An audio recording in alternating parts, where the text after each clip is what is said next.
Good day. My name is Vincia Collins from Vincia's Artistry.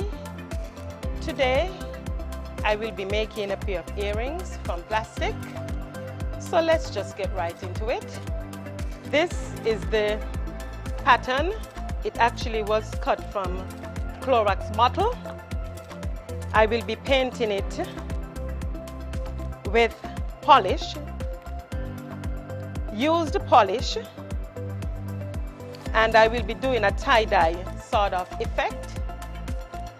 It's my own unique way of painting on plastic. Be sure to use your gloves when you're dealing with polish, but you can always use acetone or polish remover to get the stains off your finger. We're going to give this a few minutes or two to dry, and then we will do the other side. Let's turn on the other side, and we're going to do the same just as we do the front side.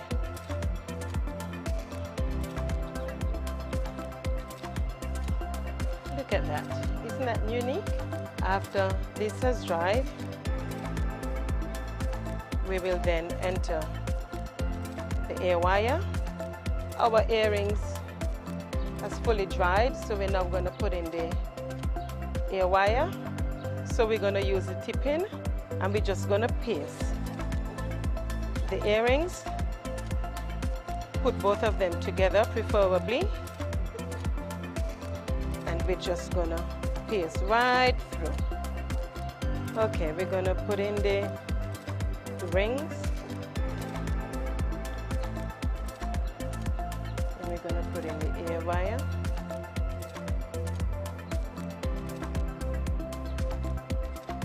Now for the second one.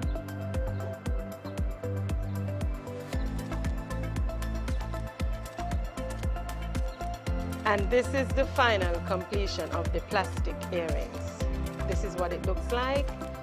This is a finger tie-dye sort of painting. We're going to complement our earrings by adding a bangle. This bangle was made from just an ordinary piece of plastic tube with the same tie-dye finger painting effect. This is what it looks like. You're just gonna set a little piece of wooden stick. We're just gonna insert it into the end piece, and we're just gonna add the other end. We're going to enhance our bangle by just adding some gold rings. We're gonna start by just putting the gold rings in the joint area. Isn't this unique? Just look at this.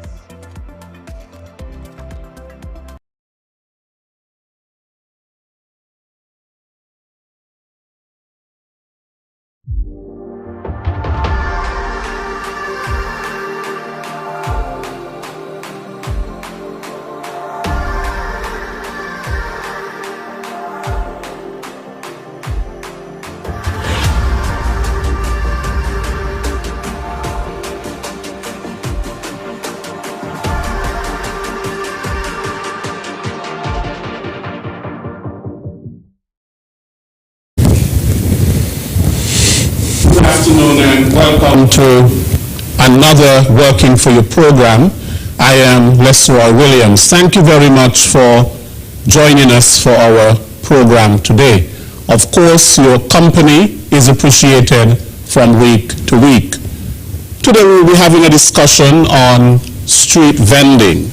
Street vending, especially within the area of Bastille. Street vendors are an integral part of urban economies around the world. It doesn't matter where, whether it is Santo Domingo, in the Dominican Republic, Kingston in Jamaica, Paris in France, London in England, Barcelona in Spain, Taipei in Taiwan, or right here in St. Kitts and Nevis. street vendors are an integral part. They offer easy access to a wide range of goods and services in public places, spaces. They sell everything from fresh vegetables to prepared foods, from building materials to garments and crafts, from consumer electronics to auto repairs to haircuts. Street vendors add to socioeconomic life by being part of the informal economy. Street vendors strengthen their communities. Most street vendors provide the main source of income for their households, bring food to their families, and paying school fees for their children. These informal workers have strong links to the formal economy. Street vendors create jobs, not only for themselves, but transport operators, porters, etc. And many generate revenue for the country through the payment for licenses and permits, fees and fines, and other types of taxes. They add vibrancy to city life, and in many places are considered a cornerstone of historical and cultural heritage. Many enter street vending because they cannot find a job in the formal economy. They are extremely vulnerable to exogenous shocks, economic downturns, such as the present COVID-19 pandemic. And the majority of them, the majority of street vendors are women. However, there are challenges with respect to street vending. Today, we are here to look at some of these challenges and to debate issues, recommendations, public policy, and solutions with respect to this very important economic grouping within the society, especially in relation to safety, to health, and the rule of law. Today, I have on the panel to discuss this very important issue of street vending, Superintendent Cromwell Henry of the Royal St. Christopher and Nevis Police Force. Welcome, Mr. Henry. I have Mr. Philip Brown, Director of the Small Business Development Center within the Ministry of Trade. Mr. Brown, welcome. And then I have Mr. Austin J. Farrier, who is Chair of the Interministerial Committee to deal with street vending in Bastia. Mr. Farrier, welcome. An interministerial committee to deal with the issue of street vending in Bastia was formed. Mr. Farrier, you are the chair of that committee. Why was the committee formed? What are its objectives? What are the issues and recommendations coming out of that committee? Thank you, Mr. Williams.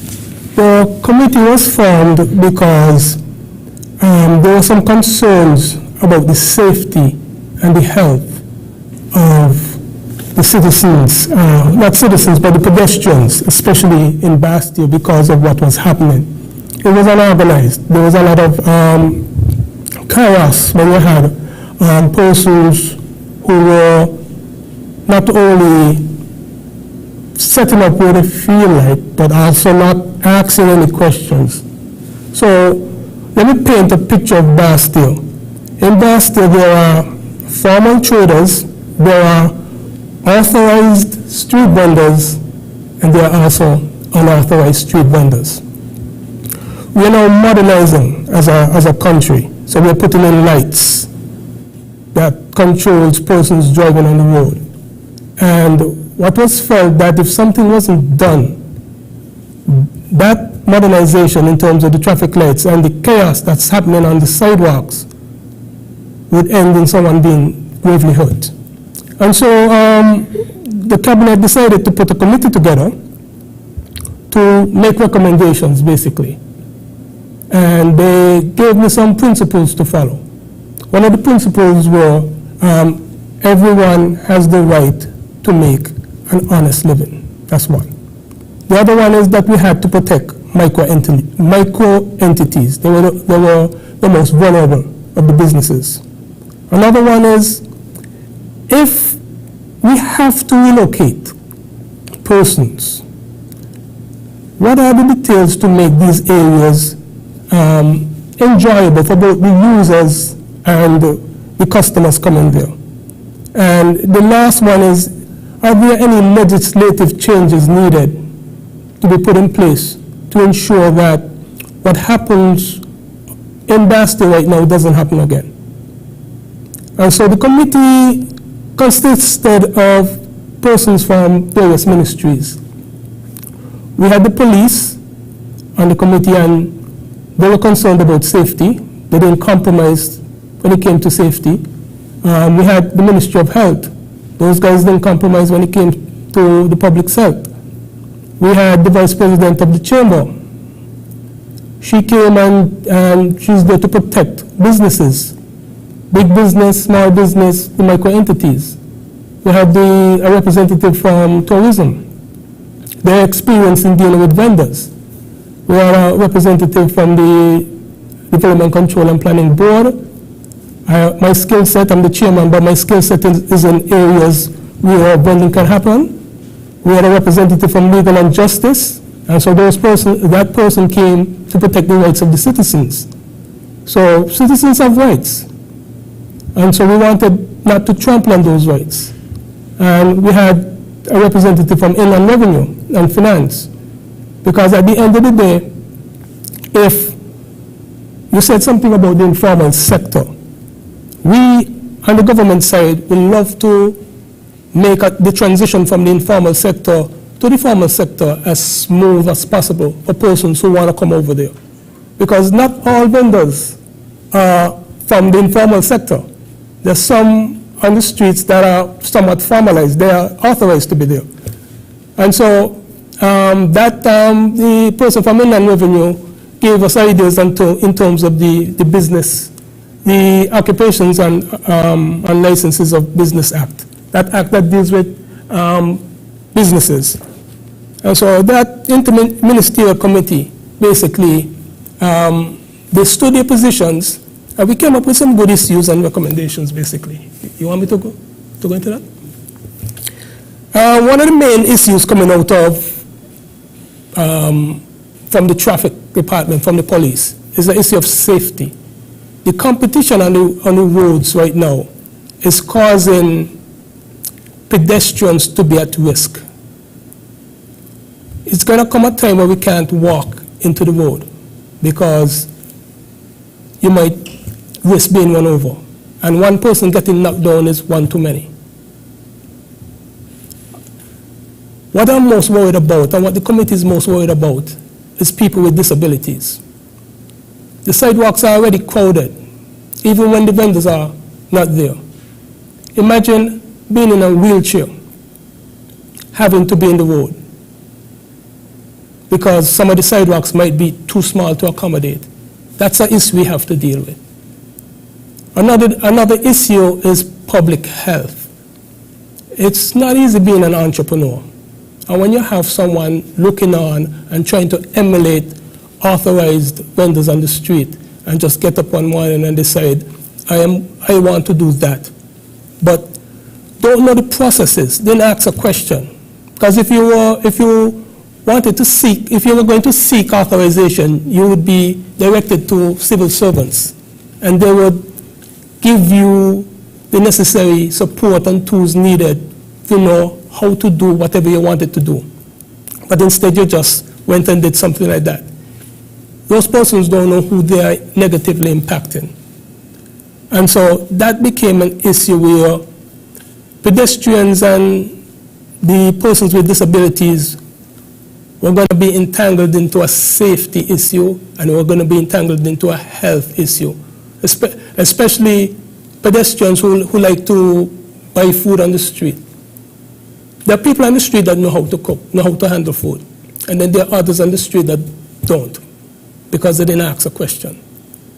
They just figured they're going to copy, and that could have been a problem. And so the committee felt that this needed to be handled in a way that if you're going to do something, ask a question, seek authorization.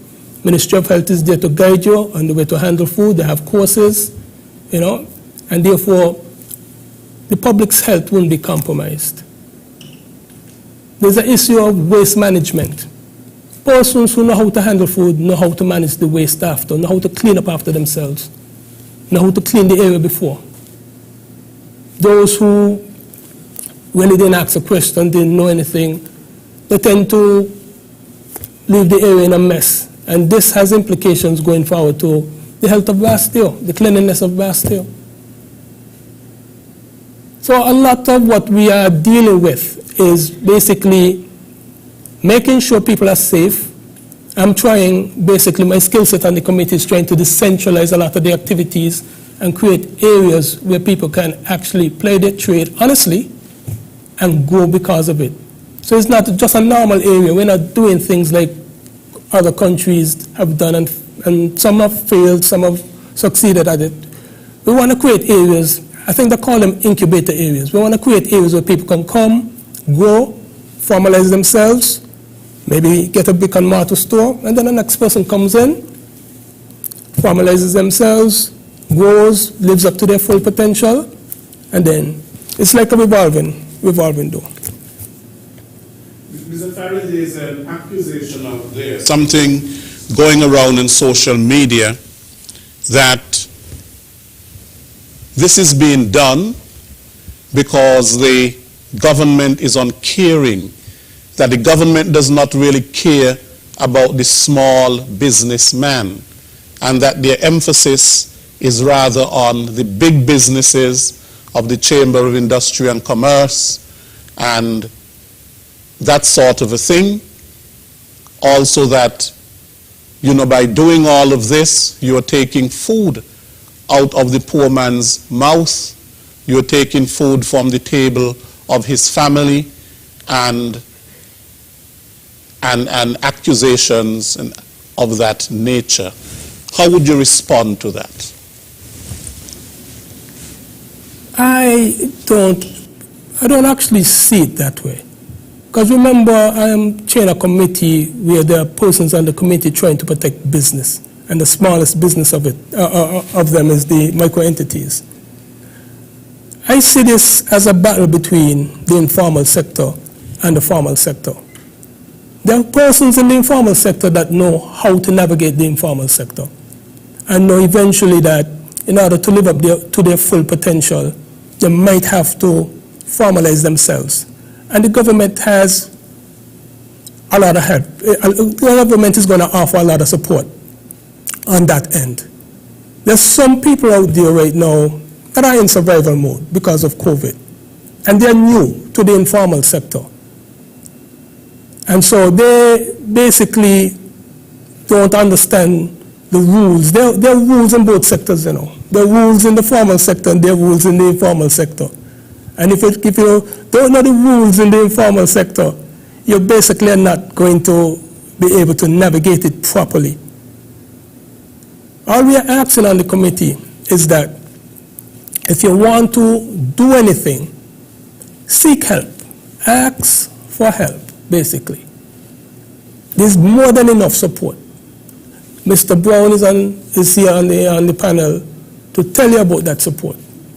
I can direct you to persons that can support you. Any civil servant, know who is there to support you. It only comes if you seek authorization, seek certification, ask a question, seek help. Because technically we want to, the thing is we were trained to view persons on the streets as budding entrepreneurs. And we were trained to basically offer the necessary support for them to develop their business, But if they're going to develop their business, we want them to develop it in a safe, healthy, and lawful way. That's what we were trained to do. So when we see people trying to make a living, if you have to break the law in order for you to make a living, that's not sustainable. There's a better way. There is a better way. If you have to endanger yourself and your patrons in order for you to make a living, come talk to me, because I know there's a better way than that. Mr. Farrier, thank you. I think one of the issues is that this practice has been so ingrained in the Bastille area for such a long period of time that people just think that it is the norm.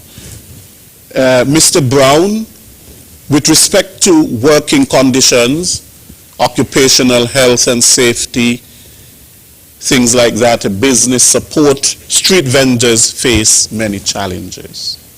They're a part of the informal sector. What type of big business support is there for street vendors? Is there a small business association? Is there a street vendors association? And if not, why not? Thank you, Lesroy, for that question. And before I go directly to the answer, I'd want to thank the committee, and I really appreciate the opportunity to be on this particular panel, because as I would have listened to your opening remarks, Mr. Williams, and listening to Mr. Farrier coming right after, I think we have found some common ground. We are in agreement that these budding entrepreneurs, these vendors, these small business people, micro business people, are critically important to our society. We will have agreed that the means by which they function, the environments, etc., can also be challenging and detrimental to some of our more vulnerable persons as well. So here we have an extremely important sector, but there are some challenges, there are some issues which we must address.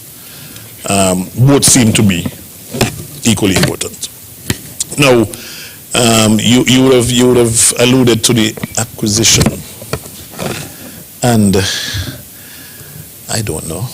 My feedback, I think I'm constantly in touch and engaged, because the government would have, may I say, enlisted me in this activity from the standpoint of this panel, because at the Small Business Development Center, we interact with these entrepreneurs, these micro and small business persons, and so the government would have been trying to ensure that its major business support arm is involved and engaged to provide the support as necessary. So I want to believe that over the last couple of days, my interaction with a number of these persons may not necessarily have been that they disagree with the move. It seems to me, and it's debatable, I don't know of any perfect person, that it's more of a timing issue, maybe a communication issue, and the fact that the uncertainty, now, it's change. And, we would have heard over the years that change is a challenge. It's normally not something that people gravitate to immediately. As a matter of fact, a challenge is an opportunity, but it's simply dressed in working clothes. And so for us to embrace the challenge so that we can make use of the opportunity, sometimes you have to look a little deeper.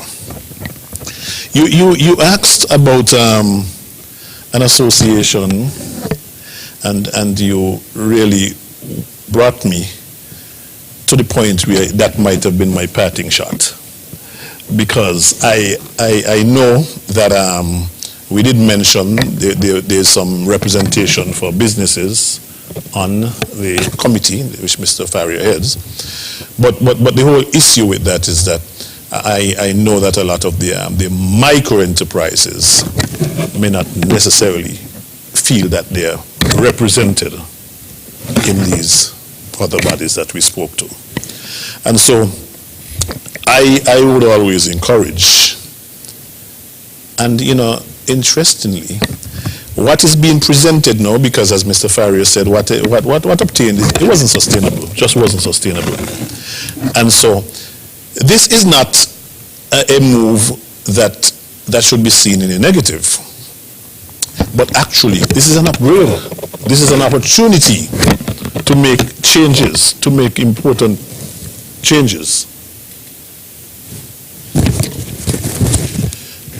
And so what I'm seeing is our department, our division, our ministry getting involved here in helping some of these vendors to grasp this opportunity.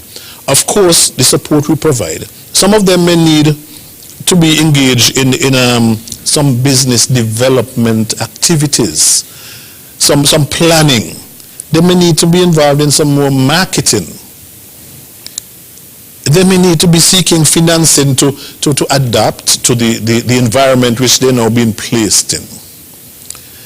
They certainly may want to have a look at strategies when it comes to business continuity, because COVID would have taught us some things as well. A lot of our small business persons, the persons in the micro, medium and small and medium sector, may not necessarily have gotten involved in things like insurance, even social security, self-employed coverage. But I think we would have seen how important that is. Those are business continuity strategies that you could start again. You have something, you have a leg to stand on when there is a disaster, when there is something that you need to mitigate. And so I'm thinking that while we are looking, and some of us, some persons who I think are in the minority, may be thinking, well, you're taking bread out of my mouth and you're moving me off. We talk of location. But in truth and in fact, what is being proposed and placing persons in an area dedicated, we refer to them as clusters. And I could say a little more on that later. But placing persons in that area can be a win-win. It can be serious benefit because and if I were to just make my last comment and break here for a while, maybe we need to look at the international community and see how businesses feed off each other. Let's look at the most famous franchises in the world. Those of us who have traveled, whenever we travel, your son wants some KFC, but your daughter wants McDonald's. And guess what? McDonald's is just across the road from KFC. But your nephew wants Wendy's, and Wendy's is just across the road there. And so, while they may seem to be in competition, they complement each other. And it results in a win-win. More income for you, more sales for you. But I'll stay there for now and come back with some of the other benefits and some of the things we can look at a little later. Right. I'm going to come to Superintendent Henry, but I want to ask Mr. Farrier, the Interministerial Committee to deal with the issue of street vending. Since there is no Small Business Association and there is no Vendors Association, who represented the vendors on that committee? Because they should have been able to would have given some input in terms of their own well-being, street vending, their relocation. How was the Interministerial Committee comprised? Technically, I did miss out two important facets of that committee. The cabinet wanted to have at least one local vendor and one vendor from overseas on the committee. Unfortunately, we haven't gotten any vendor to attend any committee meeting so far. The meetings are not over. Hopefully we'll soon get somebody there, but The problem with that is most of the vendors on the streets are in competition with each other, and no one vendor seems to be able to speak for all vendors. So I am hoping that one of these days they have a vendors association. Unfortunately, as you said before, most of these vendors are in the informal sector. And so they don't seem to be organized enough to come together and have one voice. I would love to hear from them. So what we are doing now is treating the vendors individually as individuals. As we said before, we look at them as entrepreneurs and having one-on-one, because each vendor has their own journey. Not two vendors are alike. So they talk to us about their struggles, what they want to see happening. The committee came up with an idea that needs to be fleshed out even more properly. Instead of having vendors in a room, we wanted to develop like a sort of forum where people can come and speak. But what has to be acknowledged is that street vendors are not the only stakeholders in Bastille right now.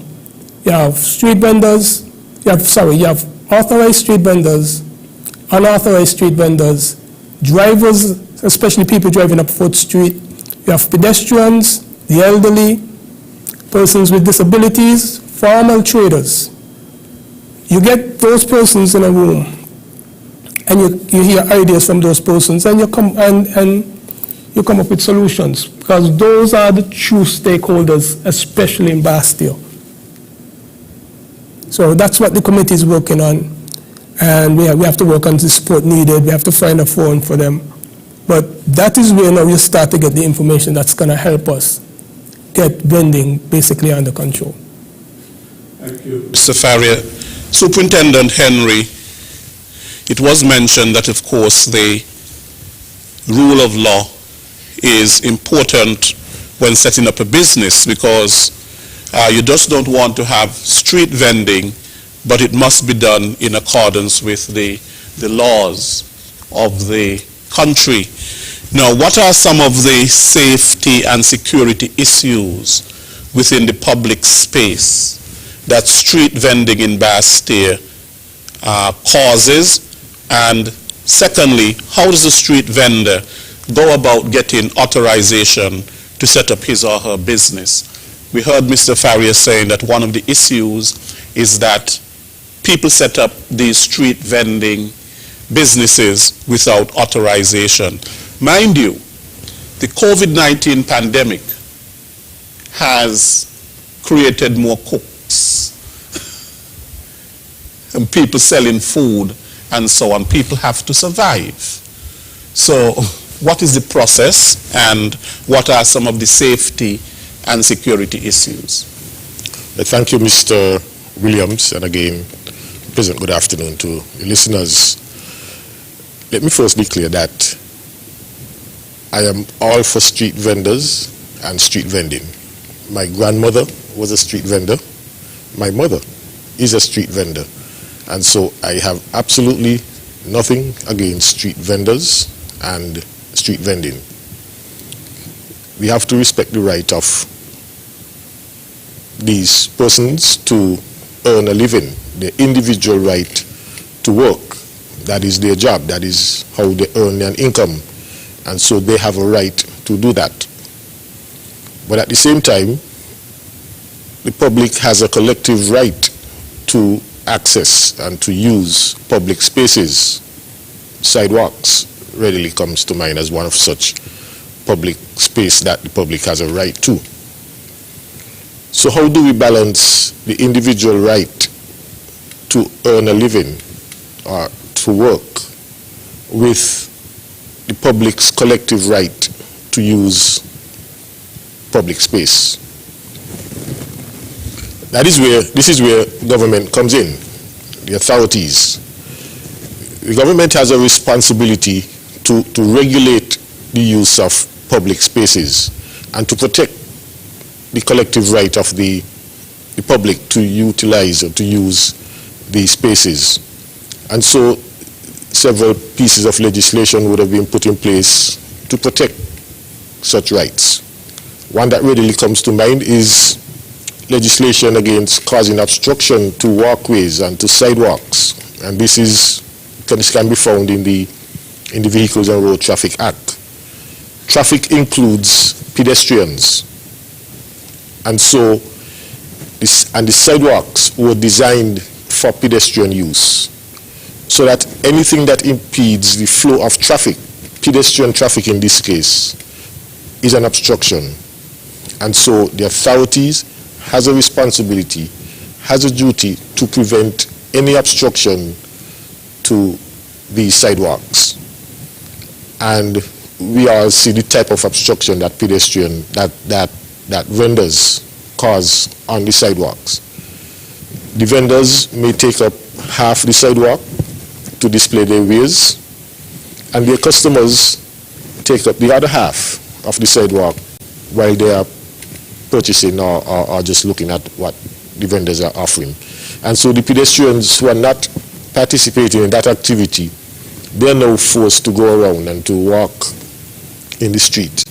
And as Mr. Farrier would have indicated, with the street lights, the traffic signal that are to come on stream shortly, they would require a free flow of traffic. That is where we are removing a lot of the parking, or all of the parking, from the streets where these lights are, because they would require to have a free flow of traffic, so that once there's a green light, we expect that traffic would flow without obstruction.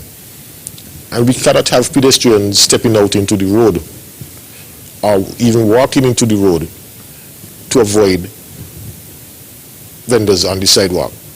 Those pedestrians will be placed at risk. You indicated the persons who are disabled, Mr. Farrier. These persons, they will be forced to move into the street because the sidewalk, they are already small and now they are obstructed. These people will be forced to move to the street, and they would be at greater risk of coming into contact with these vehicles. And so as public servants, we have a right, we have a responsibility to ensure that while we protect the individual right to work, we also have to protect the public's collective right to access public space. And so that is where this committee that Mr. Farrier would have spoken of comes in, where that committee is now charged with the responsibility of coming up with alternative spaces. And you would see the composition of the committee. It includes the police, it includes health, it includes business. And so that committee would come up with alternative space where the individual vendors can exercise their right to work, and the public, the pedestrians, can exercise their right to use public spaces freely without obstruction. Right. I mean, Mr. Farrier, you spoke about authorization. Now, sometimes vendors may not know the legal procedure or the process to go about getting authorized as a vendor. And yes, you mentioned we want to have vending, street vending, but we have to do it in a legal way. Now, what are some of the key pieces of legislation that speak to street vending? Well, at least 3 come to mind. There is the Street and Sidewalks Prohibition Act that deals with actual types of vending on the streets. It also speaks to seeking authorization if you're going to sell certain things on the street. So you have to go to the Ministry of Finance for that. There is the Tourism Authority Licenses of Vendors Act, but that deals with specific areas around the country in which the Tourism Authority governs vendors. And so vending only happens in those areas. They don't happen outside of those areas, and there's a governance structure for those areas. There's the Licenses on Business and Occupations Act that deals with vendors who want to be formalized You have more protection from the government and a lot more support when you're formalized. And then you deal with it. Then there's the Public Health Act, which is a very, very powerful act. It deals with how vendors handle food. And that is a serious issue where it's not any person can handle food. It's very, very, well, when you look at it, the health department, besides the food handler's permit, there's also a health permit where the health department has to approve the area that you are selling food to make sure that it's actually very clean. So those are the pieces of legislation that comes to mind that deals with actual vending itself.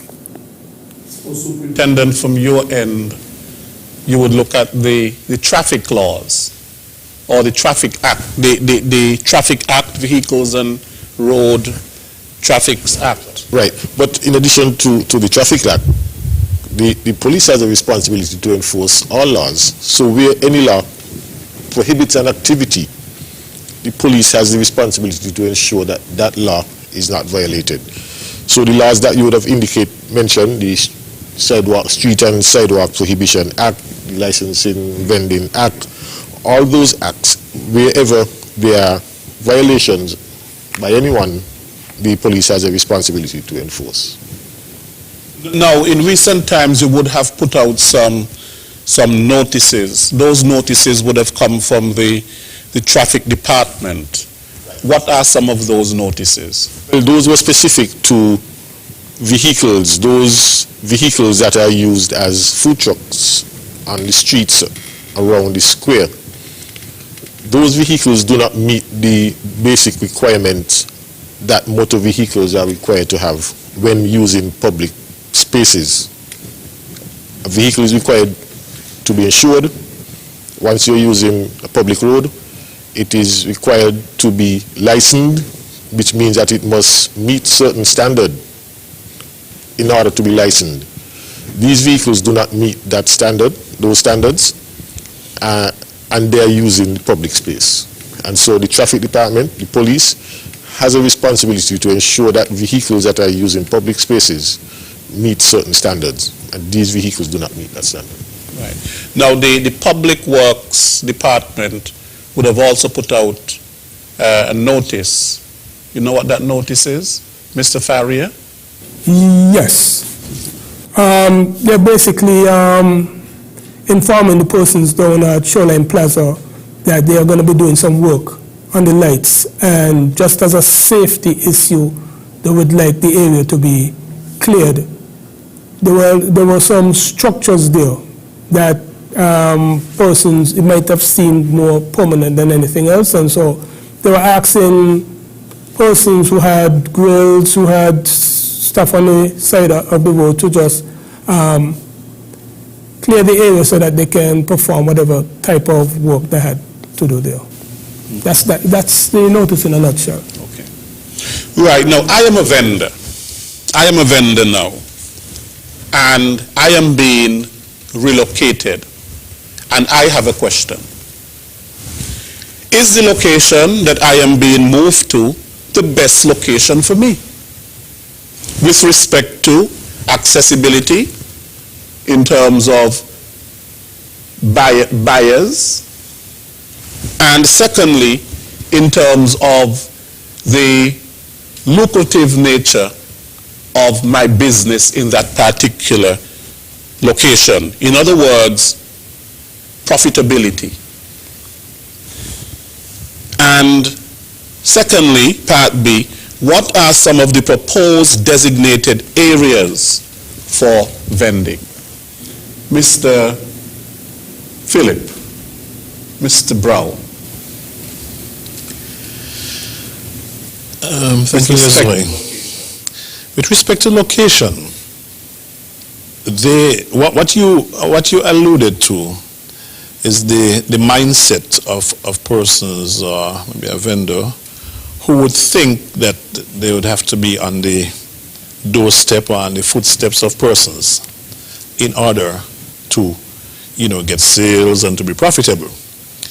However, that can work another way. As far as, well, the the concept that I mentioned earlier, clustering. Let's look at clustering. If I am located on one end of Bastille, you're located on the other end of Bastille, Mr. Henry somewhere in the middle, I'm not sure that we would get the best of the market. But if you put all three of us in the same area, so you start clustering us, to me, you're now creating that environment where persons would know that they're going to find Mr. Henry there, but you're going to have the impulse buying as well from me. And you're going to find that there's greater foot traffic than that which would have passed Mr. Henry in the middle of the town, because they're not coming to you. And so to me, there's a mindset, and there's that mindset of competition, and Mr. Farrier did mention it, in competition with each other. But sometimes we have to start thinking of how we can complement each other. And we know it's a job, but these are the things that we would have to, and that is where our department comes into play. We are providing that level of education, that level of support, so that entrepreneurs understand the whole concept of the marketing and how you reach your clients. If your product or service is at a premium level, your customers will find you. It doesn't matter where. But because we are looking at how we put you all together, you create that cluster, we get the spin-off from each other. We complement each other. And that too may assist with the earlier question you asked. Maybe just physical closeness could trigger that association, that organization that we so well need in the micro, small, and medium enterprise sector. So, trust I would have answered you there. Right. Now, Mr. Farrier, I spoke about the proposed designated areas. I understand that there has been an area that has already been cleared. Can you speak to that for the relocation of these food trucks, people selling food? Well, it was an idea posed a few years ago by the Urban Development Unit, who did a lot of work with the entrepreneurs that are operating mobile vending units. It's an area at North Independence Square Street. It can hold all the mobile vending units on the street right now, which is around 5 to 8. And it will have the necessary amenities for them to be comfortable while stationary. These mobile units have the flexibility of moving around, but when they're stationary, I think it creates an atmosphere sometimes of convenience for their patrons. And so that is where this area is going to be trying to emulate, and the enhancements that are going to be put into the area, like bathrooms and hand washing facilities, is going to speak to having an area that is healthy for during COVID protocols, basically. Right, so you want to have the hand sanitizers, and you want to have water for people to be able to wash their hands. And sometimes too, we can have food poisoning. Sometimes people, they're selling food on the street, but the food is not warm. The food is cold, and basically it is there for a long period of time, and is not kept warm, and that can create problems, for bacteria and all kinds of things. And sometimes people are selling, and whatever is set up next to the drain and all that sort of a thing, and the type of water that is passing in the drain and all of that, it is certainly not hygienic. It's not very good for people's health. So there are some public health issues. Now we are going to go to the phone lines and to hear what people have to say.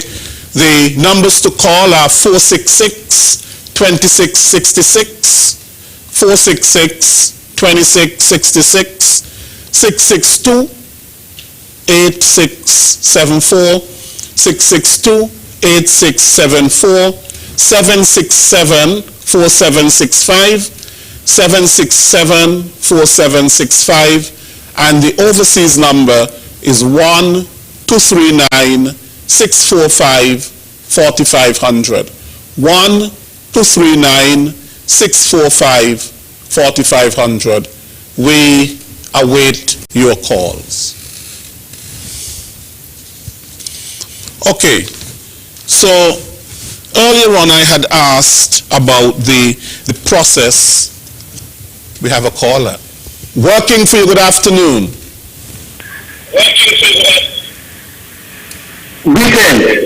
Greetings. All right, we want to wish everybody there all the best in whatever field, office they're in, because we really need to get ourselves together as a people. It's some animals and some human, Everybody, somebody. We said it earlier, even pin down which is somebody. So, all the best.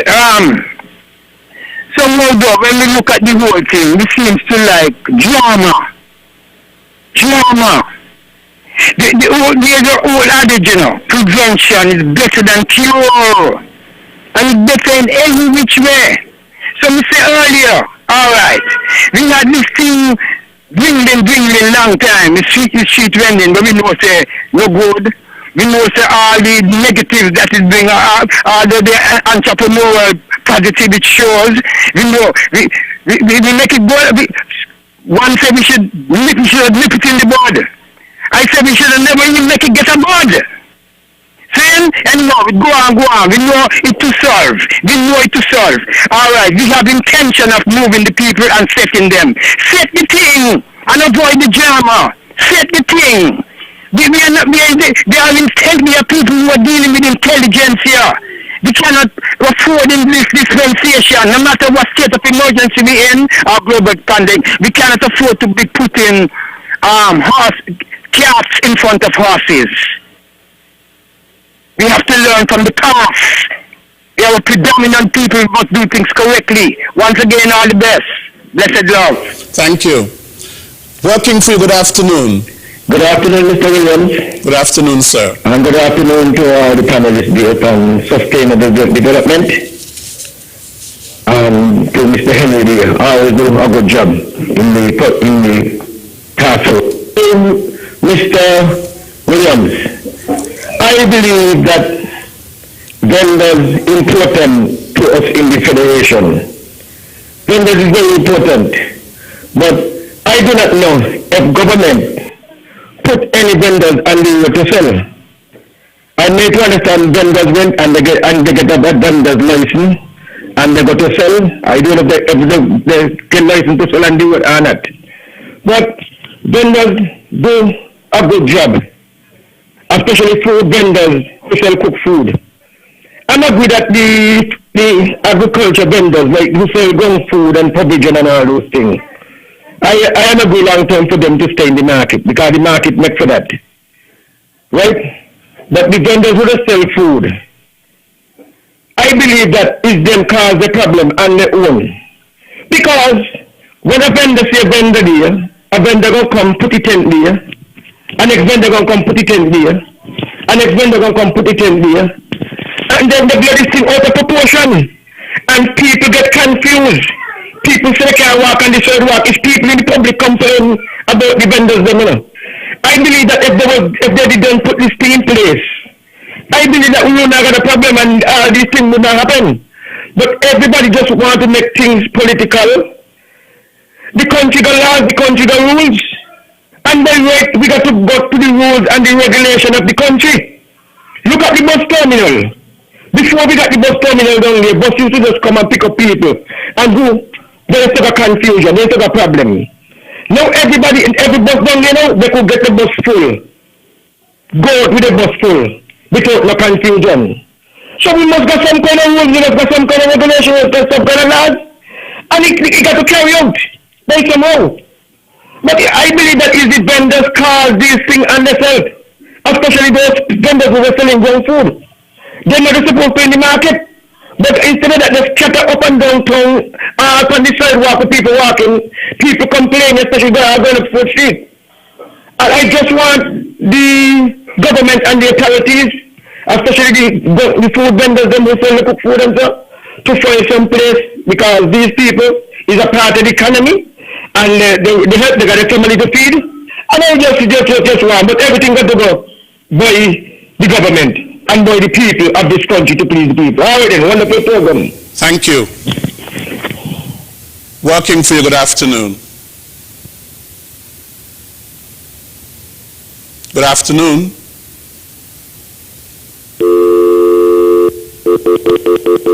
We seem to have lost that caller. Working for you, good afternoon. Yes, good afternoon, Lesroy. Yes, good afternoon. Yes, and good afternoon to Mr. Henry and the other guy here. Mr. Henry, this is jam down here. I saw some jam by the square, and I'm going to endorse that. Police during this COVID time must use their discretion and do things. For what I see across the square when I went for my lunch, it's a shame. We take police, and police must have respect for citizens. They know the problem. The committee dropped the ball. The committee should have come in more to the public and putting things on the radio. They have you, Lesroy. They have ZZ, they got other medias. Come to the public and aware the public what the committee intends to do and what they want to see done. The next thing I want to touch quickly is that place up in North Independence Square. It can't be in a rush. Up there's a toilet for basket. I can't for people who eating food just hurriedly up there. I have to be up there. And that's why I told the Prime Minister one issue to put them on Main Street. And then when I get over there in place and fixed properly, I move them up there. I got to do things. When it's what it's all about. You got banks, we block it off for 14 days every Christmas. We block it off. Put them there. Tell them, look, you are operate here.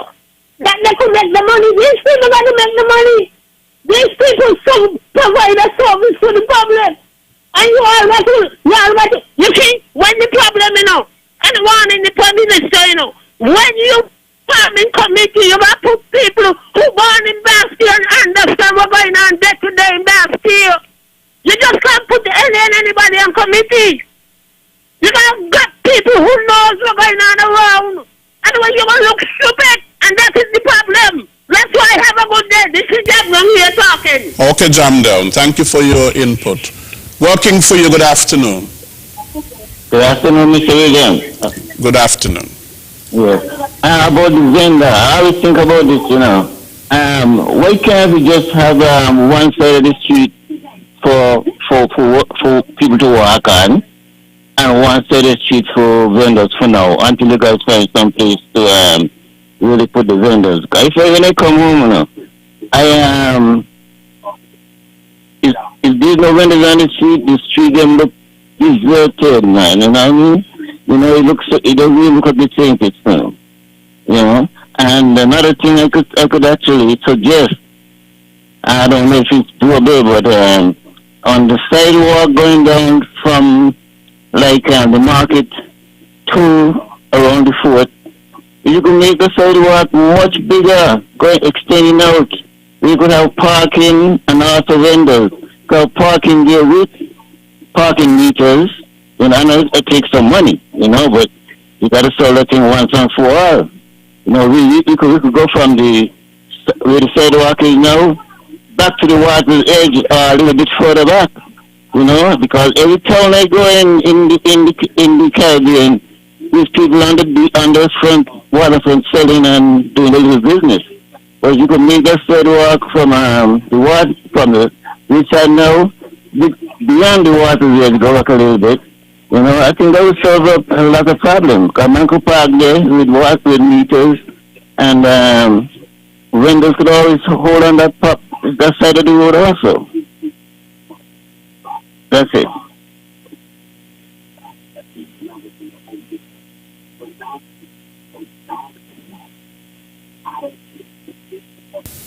Supportive. Working for you, good afternoon. Lesroy Williams and company. Yes. The plan to move the food trucks up into the northern, a plot of land to the north of the square. It's not a bad idea. I don't know the square footage of the area, but you did say that one of your members said that the vehicles can fit in there. Hello?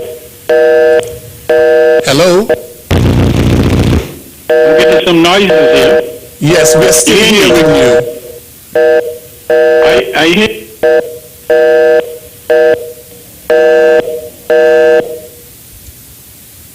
Okay, could you go ahead, please? We seem to have lost that call. The call somehow dropped. Caller, you can call back and voice your concern. I'm here. Okay, go ahead. Yes, I was saying the plan to put the food trucks up on the northern square, to road across the north of the square, on a plot of land. The question, though, as a follow-up to that, I imagine we might have to, I don't know if you're going to concrete the area, but you're going to put in restroom facilities and that sort of thing, which is a good idea. But what about cleaning facilities on a daily basis so that we don't have build-up of bacteria and a whole heap of garbage building up under these food trucks? That's one thing. Could it also be that the food range that the food trucks do not stay there overnight, such that they to ensure that there's some mobility with these things, and again give the cleaners an opportunity to clean the place thoroughly, so they leave in the evenings and come back in the mornings or something of the sort. And you also have to look at the square. Persons will leave there and go and eat in the square, leaving their styrofoam containers and that kind of thing in the square. So we also have to look at cleanup facilities in the square as well, because we could then have one major mess coming out of North Square Street.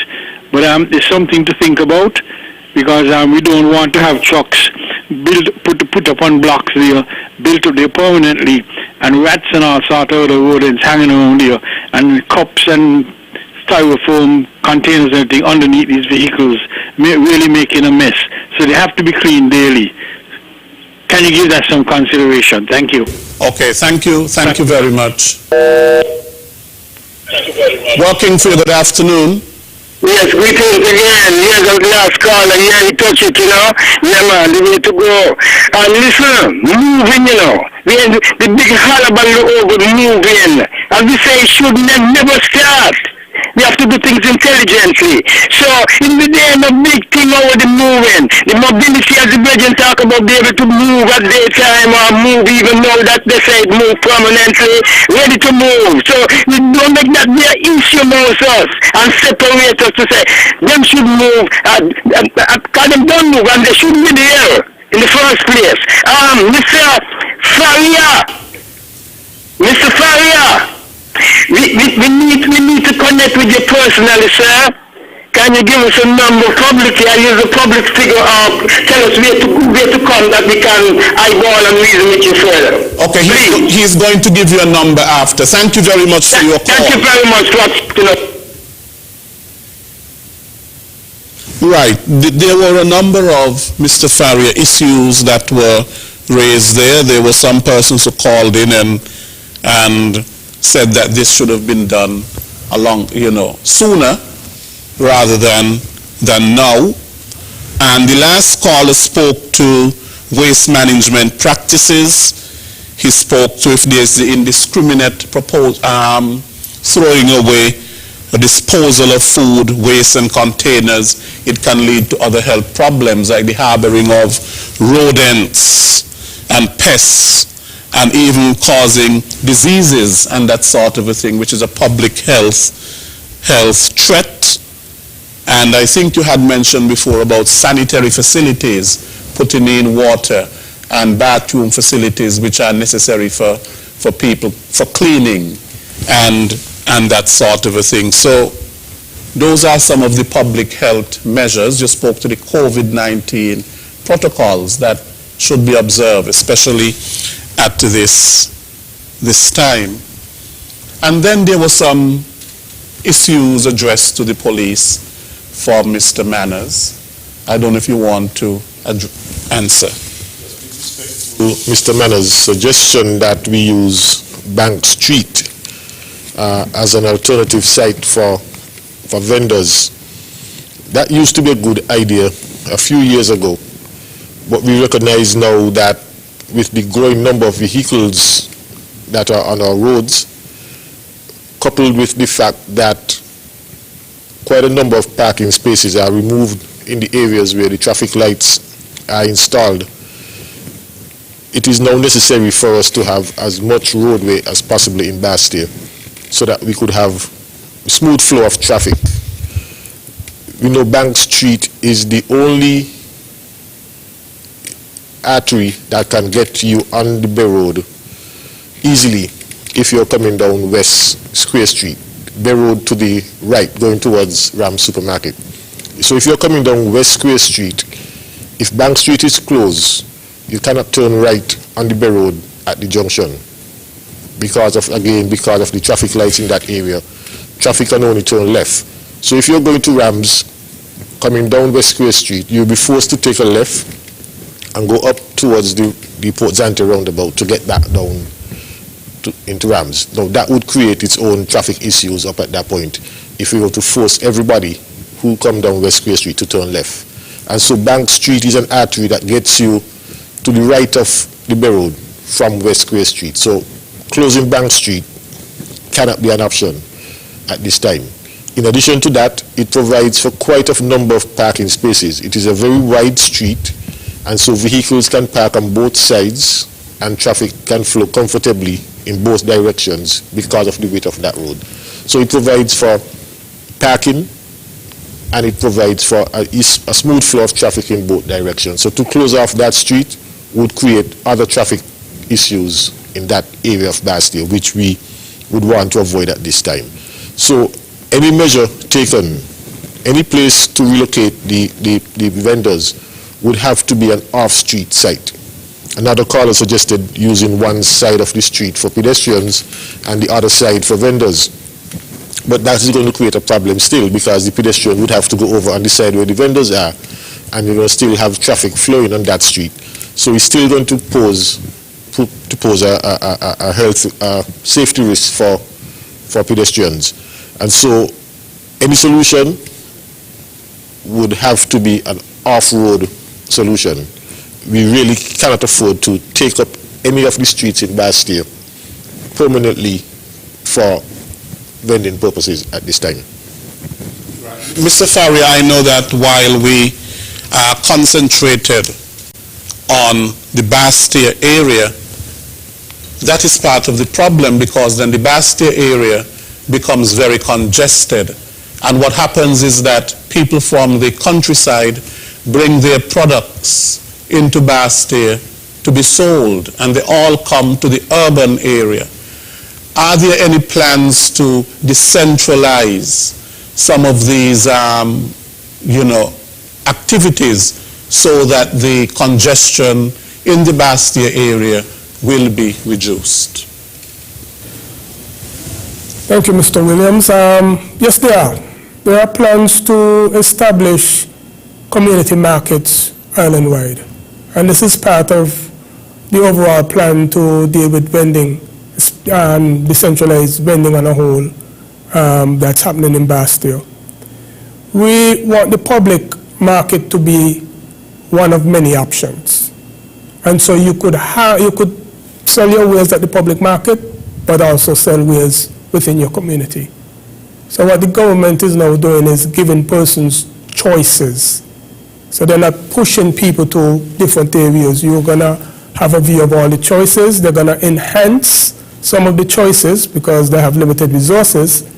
And so once you select a choice that's more compatible with your business strategy, you have a choice of going to an area within your community to sell your wares, you can do so. But you first have to probably get registered or seek authorization from the persons that are managing these areas. Most of them are going to be managed by agriculture. So those persons who want to go to the public market to sell vegetables or go in the community, just seek authorization from agriculture. Okay. They will be able to set you up. Right. We have a caller. Working for you, good afternoon. Yes, greetings again. The market situation, I'm glad that the inclusion of the communities, I'm glad for that. So give thanks. Before we go any further though, the officer in the house, John Young posed a question to you concerning members of your department. Please address it, sir. Do not bypass it. Thank you very much. Okay. I really do not see what is there to address. I was at the scene at one point, and we really did not create any scene. There was no physical interaction between the police and the young man. It was all verbal. We would have told him what he needs to do. Of course, he didn't thought that he should comply, and so he would have aired his views on the issue. We listened to him, and we gave him time. He was allowed to continue for the rest of that day and to cease by the following day, and he really complied. And so I really did not see an issue that was so out of order in that video that Jamdon is speaking about. Okay. While we do have a call. Working for you, good afternoon. Good afternoon, Lesroy. Yes. You continue to do a wonderful job. Thank you. And I want to encourage those in the panel to remember the time that we're living in. Mankind no longer have proper regards for each other. And I have been looking at the life of Superintendent Henry for the past years. And he continued to do a marvelous job as a police officer. But I would like Jamdown and anyone else who trying to address him on the radio to deal with this situation a little more polite. Because I home here listening, trying to understand what Jamdown concerns were, and I couldn't understand. And now I'm hearing someone else asking for explanation, and to me there's nobody in the police force can come on radio and explain themselves as clearly as Brother Henry. But I want the people in St. Kitts and Nevis to understand we are living in what the Bible makes reference to as the pangs of distress because of the circumstances and the situation of life we're faced today. We don't even want to respect each other, so we have to watch that. We got to comply with what the police is saying. We cannot disrespect the police. And I feel good that before this program over, I heard Henry talk about whatever happened. It was just verbal. But I thought it was something else, a roughing up and a throwing the van and something else. We got to be so careful how we're trying to put over things. Now, when I speak on the radio, I doesn't have no concern what people think about me, because nobody can run me from here. But let me say this before I go. The young man, you said there's a young fiery gentleman there. He was so clear in his explanation. There's another gentleman there, you say, I think from Commerce or some affairs. He was so good in his explanation.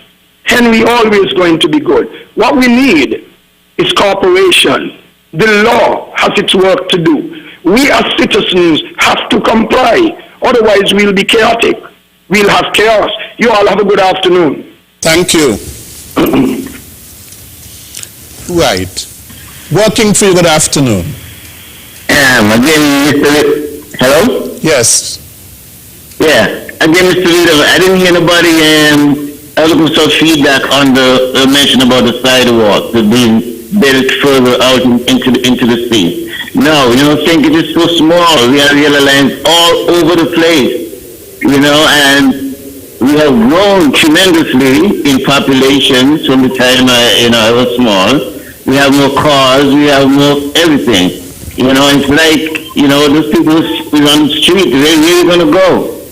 You know, and that's, to me, that's one of the only solutions, I mean, that people have is by, you know, making that area for people to do their businesses. You know, but I didn't get any feedback on that at all, so I want to know if that is doable. Working for you, good afternoon. Yes, good afternoon. We call what Jamdom said and what we call for the police to address. And we wasn't there. We saw something going on video. We didn't see nothing excessive. At Jamdom, we like Jamdom to come again and make us know what he's talking about. Because I'm very concerned about police excessive. And I didn't hear this is the first time I'm hearing it. Thank That's you why I very didn't much. want the police to bypass it. Because this is a very important issue. Yes, thank you. We don't want to be belaboring that. We're spinning top in mud. Working for you, good afternoon. Yeah, good afternoon, sir, and everybody there. You hear me? Yes. Hello? You hearing me? Yes, we're hearing you. Okay. Look, this is directed to Inspector Henry. Inspector Henry, there's a road that is hardly being used by traffic. You know where Delay Walwyn is? It's a short road about 75 yards long from Liverpool Road that goes into where at one point I think Charles Brisbane had a business in a building right there. That's where Master Kane's shop used to be. You know what I'm talking about? From Liverpool Road to Princess Street, yes. A short little road between there. Hardly any traffic is done there. Instead of having all these food people, is it not possible to put some people in the short road there? Because that is hardly being used, you know. Remember there was a time when the whole road had blocked off for some months because they were doing some renovation on, I think, on Delay Walwyn. You know Delay Road I'm talking about? Delay Road, yes. Delay Street. Yes, Delay Street, yeah. Maybe something will go between there because there's hardly any traffic, any traffic going up there. People may use it for parking space. You can only park on one space, but maybe that's another place that could be considered. You understand what I mean? Hello? Yeah, I hear you, yes. Yes, it's a short street there. It's hardly being used by anybody going up or down. Maybe that could be considered as another venue. Just a thought, eh? Okay, Thank you. Okay. Okay, Mr. Farrier, one of the things is that we cannot be having small talk and belaboring certain things over and over again. This show is not for that. Mr. Farrier, what were some of the general recommendations coming out of the Interministerial Committee?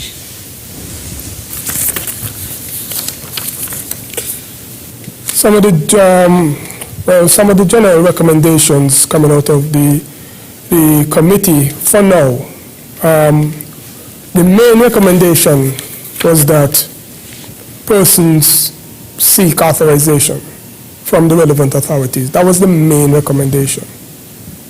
Also, that vending take place in areas that were safe, healthy, and had some sort of structure behind it. Because now you would have a management structure and cater to both vendors and the users' needs. Also, we wanted to have more inter-ministerial collaboration when dealing with vending. Because vending transcends a lot of the other ministries, and so we collaborate when you're dealing with vending. It can only help the vendors. We wanted to use the market. We recommended using the market more. At the time, the market was pretty empty. And we are aware that the market is not perfect. But as you can see, the market is a very versatile place. It's pretty much right now acting as a transitional area for vendors. So when persons are given choices as to where they want to go, maybe they want to set up in a community, they can transition from the market right now to those areas. Some of the legislative issues are fixing some of the legislation dealing with vending to make it a lot more a lot more agile with modern times. These legislations were done back in the 90s, some in the early 2000s. And so you wanted to address what's happening today. And one of the more important recommendations is making sure that somebody checks on the vendors, find out if they're satisfied with the area. Constant dialogue between vendors, between users, vendor satisfaction. We always do user satisfaction, but nobody checks on vendor satisfaction. Also, having regular forums where you speak about vending and try to inform persons that it's not just about you. Your actions can impact others. Vendors are not the only stakeholders in Bastille. Please be aware of the pedestrians, people with disabilities, formal traders. So that was it basically in a nutshell. With the public health recommendations, better waste management. The representatives from public health were very adamant about cooked food, and it should occur in appropriate locations. It's not everywhere it's not in every place you should be handling food, especially near to drains or on the sidewalks where it's dirty. Food is a very touchy issue, and therefore they were very sensitive about the public health and very protective of the public health, basically. So they didn't want food being done in any and anywhere. Also, they were concerned about waste management of the drains in terms of making sure that the drains are constantly disinfected and trying to eradicate a lot of the rodents that have now occurred because of improper waste disposal. People dumping stuff in the roads, especially from the food vendors. Basically, those were recommendations that could be implemented sooner rather than later. Okay, Mr. Brown, the Small Business Development Center is to offer support to small businesses. The vendors are considered somehow a micro business, micro to small, micro business. What type of support can you say that the Small Business Development Center can offer to vendors going forward? Well, as we mentioned earlier, these vendors, they're entrepreneurs, and as they are faced with maybe a transitional period, some of these persons would now need to be looking at their marketing strategies, product development, enhancing what they do, maybe sourcing additional financing to move into the new areas and, adapt and succeed in what we are now looking at as the new business norm. There's a new business climate, and so what we do is to provide that type of support, that hand-holding support, your business plans, your helping you navigate laws and import duty concessions and all that kind of stuff, so that you can in fact operate a successful small business. And it's important for our entrepreneurs, our vendors, to understand that a business is a business.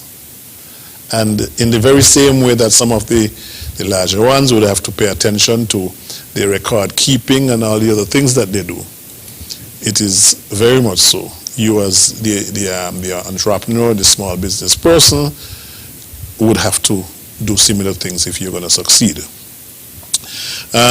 In terms of additional support, we are, and hence I guess our insertion on this panel, but we are in constant contact and engagement with Mr. Farrier and his committee, via Mr. Farrier, because we are as we speak, looking at support systems like incubation.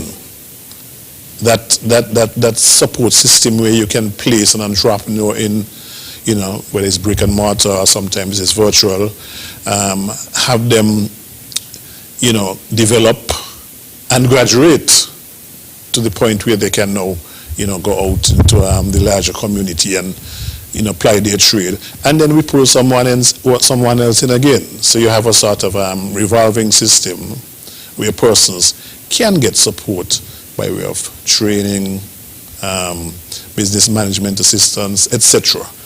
So it is in fact our aim to ensure that we don't stop. This is a process that is ongoing, because the integration of some of these persons who we see as being in the informal sector into that formal sector, into that sector where they can benefit from government assistance, is one of our major goals. Of course, also ensuring that they can be successful, they can improve the living standards for themselves and their families. So we are, in fact, functioning as that conduit, that we can help you with some of the legwork in terms of how we engage Mr. Farrier and his team and the committee to provide the best possible accommodation for our vendors and our entrepreneurs. Okay, right. Superintendent, what is the way forward in terms of the law and what the law speaks to in terms of vending, street vendors, in terms of the authorization for them getting their licenses, renewing their licenses when they should be renewed, inspections, and all of that? Well, as Mr. Farrier indicated, that one of their recommendations was the need to modernize legislation with respect to vending and vendors. And so this would require having a licensing authority for vending. Currently, I do not think there is such an authority. Some act speaks to applying to permission from the Minister of Finance. The Commissioner of Police, or the licensing authority for traffic, is responsible for streets and sidewalks, and so any obstruction of those streets or sidewalks must be with the permission of the Commissioner of Police.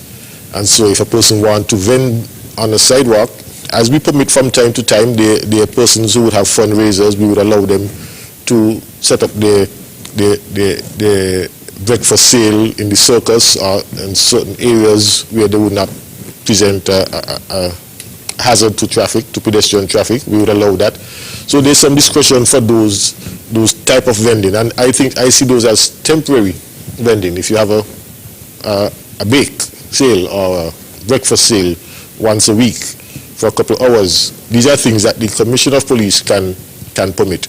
But in terms of long-term vending on a permanent basis, they need to be set up they need to re-establish some authority that would regulate, license and regulate this activity. Yeah, and so that would form part of the St. Christopher Tourism Authority Licenses of Vendors Act. Right. What those speaks to vendors to be licensed in or on any street, sidewalk, park, beach, or area of water adjacent to a beach or in any other public area. Right.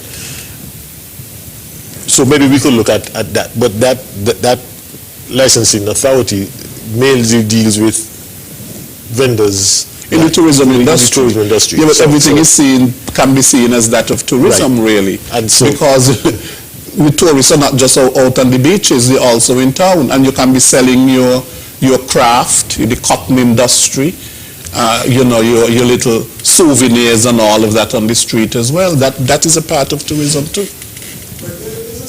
No, that only governs certain areas. Oh.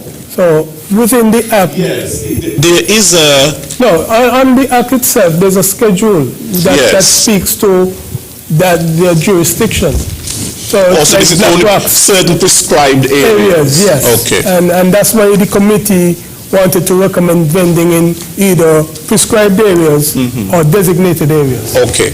Because what we've found, just to mitigate against the chaos.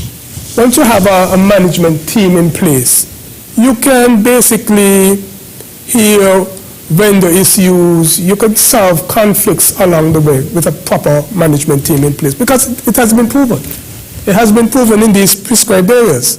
So that's why we had the member from tourism on the committee, because they have experience. This is tourism authority, but tourism manages ferry terminal, Amino Craft Market. And so they were able to say, you need a governance structure in place, and it kind of works to the benefit of the vendors. Okay. I think we have a caller. Working for you, good afternoon. That caller is gone. Right. I think we are out of time. Is there anything that you want to say before we leave? Mr. Farrier? Well, basically, I just want to bring a final point across. Street vending is not bad. It's actually, most people enjoy it, but it has to be organized. And what we found in doing our work, which is not done, it is far from done. You know, what we found is that this issue is bigger than vending. The safety issue, the health issue, and people's disregard for the law started trumping actual vending issues. And so we felt as a committee that a lot of this would be solved if people start channeling their questions towards the necessary authorities. As in Superintendent Henry said, Commissioner of Police, Ministry of Finance, different civil servants, Mr. Brown, myself, start asking questions. Start seeking authorization, we'll put you on to whoever, start seeking certification. And that in itself will bring some sort of organization to vending. Because it can only thrive in a more organized environment, especially these incubator environments that we are planning to create. Mr. Brown? Well, I just want to close by, encouraging our entrepreneurs and our vendors to embrace this moment. We are at this juncture for a particular reason. And of course, we know that the work is not done until we have properly relocated persons, we have created a satisfactory environment, one in which they can thrive, etc., etc. And I would want persons and vendors to be assured that the government is throwing all of the necessary resources behind this particular venture to ensure that we are in fact looking out and enhancing the standard of living of our citizens, and of course developing a business sector, the micro, small and medium enterprise sector. We continue to encourage collaboration via associations and the development of organizations. We think in that type of unity there is strength and there is much representation for the sector in itself. We would want to encourage persons to reach us at, you can send us an email at sbdc@gov.kn. You can reach us on Facebook, Small Business Development Center, SBDC St. Kitts. And you can WhatsApp us, WhatsApp only on 869-669-3358 or 869-661-7648. Let's talk, let's have a conversation, let's work towards the development of our nation. Superintendent. Yes, thank you, Mr. Williams. Now, I started by highlighting the rights of the vendors to earn a living and the rights of the public collectively to use public space. And I think what we have concluded is that both have to coexist. The public have to be able to use the sidewalks freely, and the vendors have to be able to earn their living within a safe and regulated environment. And so that is where we are heading. We have identified space, and we are going to put processes in place so that persons to utilize those space that has been identified for vendors can do so